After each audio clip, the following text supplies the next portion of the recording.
YouTube, what's good? It's been a long time since we've seen you. It's been about 5 years. A lot has changed since then. There's been a lot of growth. I'm super excited about the expansion of Dappa Dan's and our second location. We got a third one on the way, and I can't wait for you to meet the new shop. Come on and check it out. Yo, got my homie Dappa Dan, #1 pick. Decision, God gave him the vision. Cuts with precision, find your way to the hills and chill with your boys. Get back with good people, come make some noise. Yo, come chill with us at the shop. It's the Dappa Dan Show.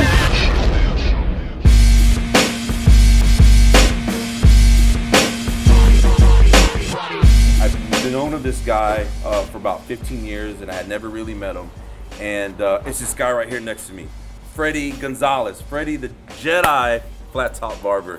This dude does sick flat tops.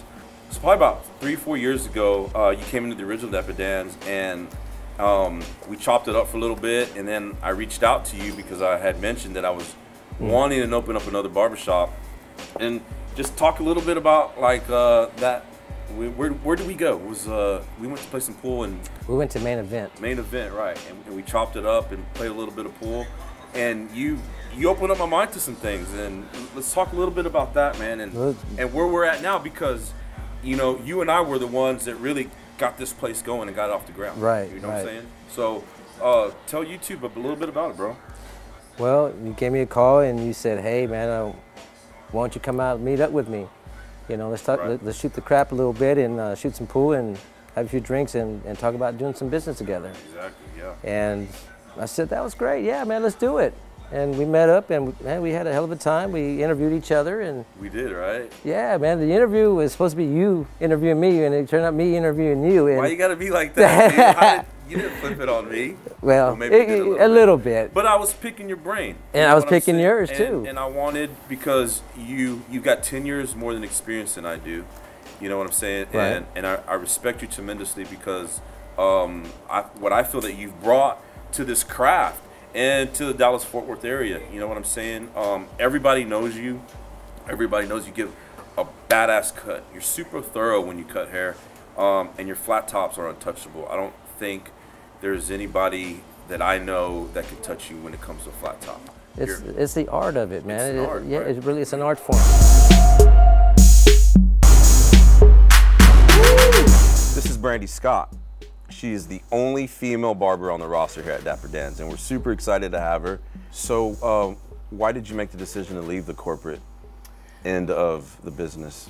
Because to be honest with you, it was killing me. You know, at that point in time, I was doing 100 haircuts a week, and I felt like they were pushing me to push the client, and that was just not where I really wanted to be. I felt like for me to really be a part with my clients, I needed to focus more on them instead of pushing product to sell or making sure that they got their shampoos and just hitting numbers, right, you know. Absolutely.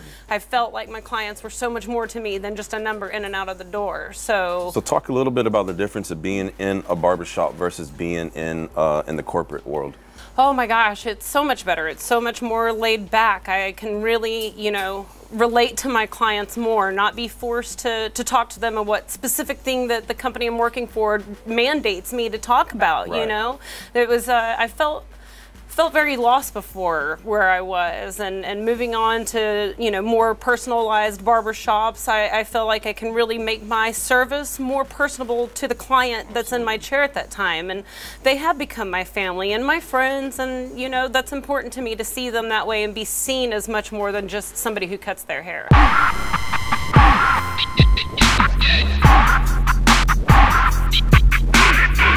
So everybody knows who this guy is. Well, you probably don't recognize him because he's done a little growing up since the past 5 years. In our first meet the shop, this dude had no facial hair. His arms have gotten a little bit bigger, and he's probably a little bit tanner. But so happy to have my boy, Teddy, the bougie barber. You're not bougie, bro. A little bit. No, you're not.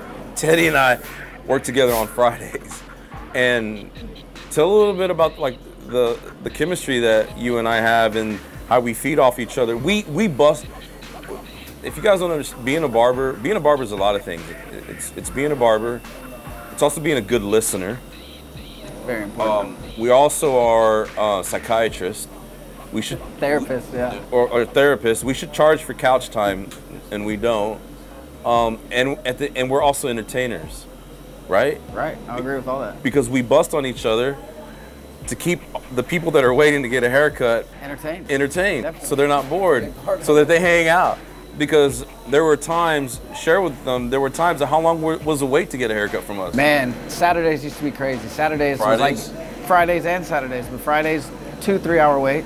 You know, things have changed since we went to appointments, and things have changed. A little more prompt to get in and get out, but right. Man, there was times that without the laughter and the cutting up in here, that I don't think people would have stuck around so long. Exactly, dude. And what do we say? It's like, you pay for the entertainment, the haircut's free. And exactly, dude, and that's what it is, and that's what we bring, man. And that's why I always push, support the local businesses. Even if you don't come to Dappa Dan's, go to your local barbershop, man. Honestly, because you're supporting the mom and pop.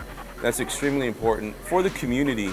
And the barbershop, man, it's like a men's information center. Is where we come, we vent, we chill, we have a cold beer, you get an amazing haircut, and I don't think we don't treat our people like numbers. No, you know what I'm saying?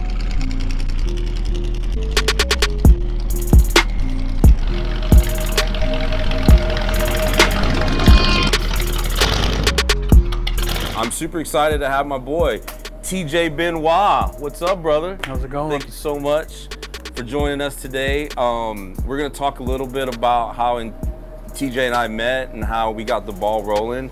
And it was pretty much me chasing you, right? Mm-hmm. It was kind of like the cat mouse type thing. Yeah. But it was a lot of fun.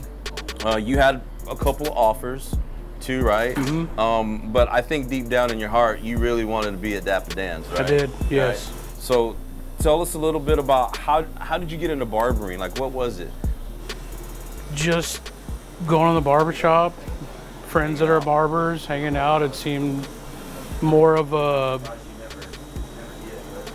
like you weren't really working, you were just kind of hanging out and getting paid to do it. Exactly, that's exactly what I said. So I was in a position where I needed to find a new career and went to barber school and haven't looked back since. Real quick, tell everyone what is it that you did before barbering? I was a truck driver for 12 years.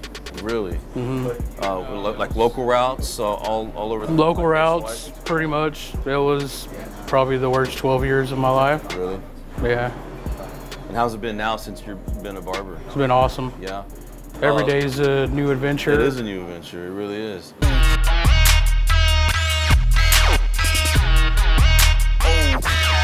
From Baltimore, Maryland, or just right outside out of Baltimore, but it's Maryland. He's the newest barber on the Dappa Dan roster, and the dude brings some heat.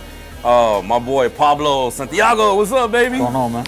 You came into my other location. Yes, sir. You only been in Texas at that time, like a week. A week or so. Something like that. Right, and you had passed the barbershop, right? Like you weren't. I was actually on my way to a temp agency. Okay. To get a job to hold me off. I went there, filled out the application. They wasn't very helpful. I mean, I found the job, but. Right. Long story short, I was on my way home, took a wrong turn, and I ran into you.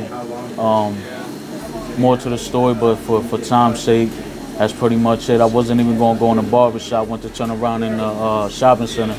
Then I seen the barbershop. All right, let me see what's going on in here. And I believe he wasn't even supposed to be there that day. Exactly. So I wasn't supposed to be there that day. I was running in and running out to get something. I believe I needed to be in Dallas. So I was not supposed to be there. And as I'm gathering my things, getting ready to walk out, this guy walks in. And tell them a little bit about like what I said and how we started chopping it up a little bit. Well, pretty much it was, you know, it was very welcoming. At first came in, I asked if there was any chairs available. He took me to the back, and first thing was like, man, I was just praying for God to send me a barber, because that's right. I said that. Losing a couple barbers or something like that, right? Right. As a matter of fact, and I've been praying for a job.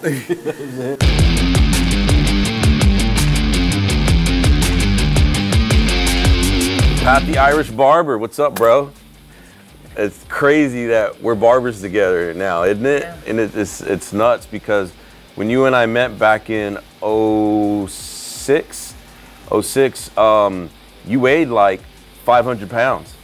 Yeah, and you were working for Rack Daddies. Rack Daddies, and you were driving a truck, right? After I left Rack Daddies, I started working for Coors. For Coors, yeah, you were delivering. Found out I was a diabetic. They took my CDL away, and I kind of just fell downhill after that. Right. You got laid off at Coors. You were always coming up to the shop. You were hanging out with us. Not necessarily just needing a haircut, but you were like kind of like a shop fly, and just your background. You're fourth generation. Fourth generation barber. My great grandma was a hairstylist. My granddad was a phenomenal hairstylist, and my mom was a hairstylist as well. Right. I took cosmetology in high school. Oh, that's right. It was a 2-year program. So you were a cosmetology dropout? A beauty school dropout, right here, guys. But it had perks. I was the only guy with 23 girls. That had to be cool. But we only had one instructor, and I didn't think we were learning anything. And like, I just didn't want to feel like I was going to embarrass my granddad, because my granddad was well-to-do here in the hills. Right. I decided to drop out, and that was in high school. Yep. And you're 40 now. I'm 40 So now. you went to barber school at 37? 39. Or 38? I was 39. Oh, you were 39. So you did barber school in less than a year. In less than a year, which is freaking phenomenal. I did it in 11 months. In 11 months. Yeah.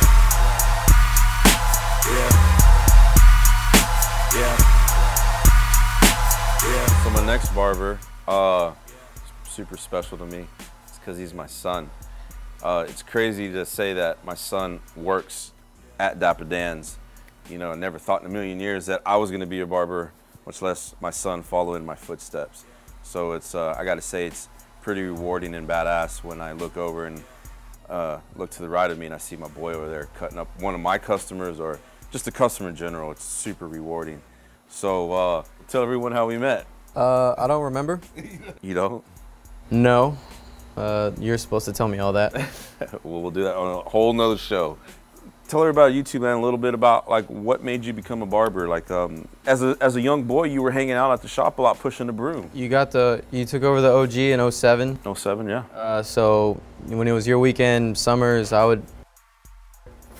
paid you $10 a day? $10 a day, and I thought that was a lot. Wow. I would just buy chips and Gatorade and stuff, so it didn't really matter. I didn't trying to buy a car or anything. Literally a slave driver. No, I was about, so I started when I was close to 11, when I would be at the shop all the time. Right. And even before I started barber school, I developed a respect for it, not just for the craft, but for the loyalty of your customers, because some of the customers that I've seen back then, I'm cutting some of them now. Isn't that crazy? Yeah, you were a little boy then. Yeah, and some of the people that I would see you working with, I'm working with them now. You're working with them now, and that's pretty cool. That's super rewarding to see that. Oh yeah, yeah. You know what I mean? And for me, you know, as a barber being in this industry, it's super neat when I meet a young man and I see him grow up to be a man, and that's what a lot of our customers have seen. They've seen you grow up, you know, in the barbershop, and that's really neat to see.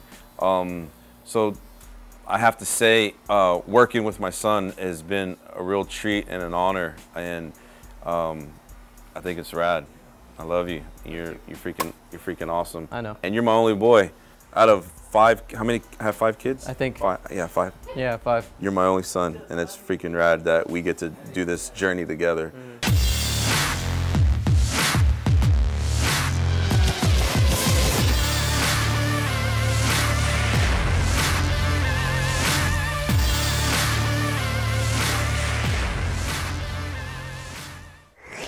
I'm a Mexican barber.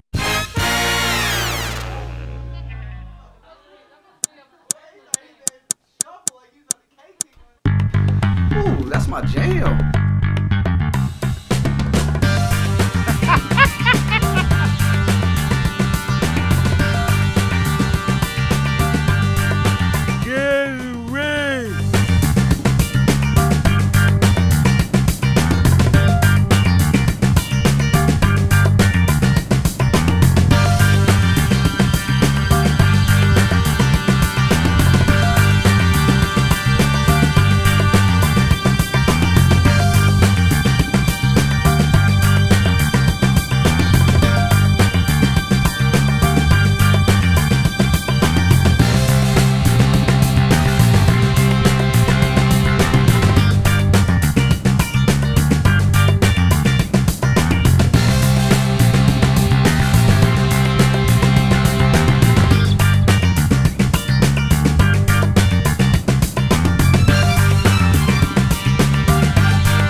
baby.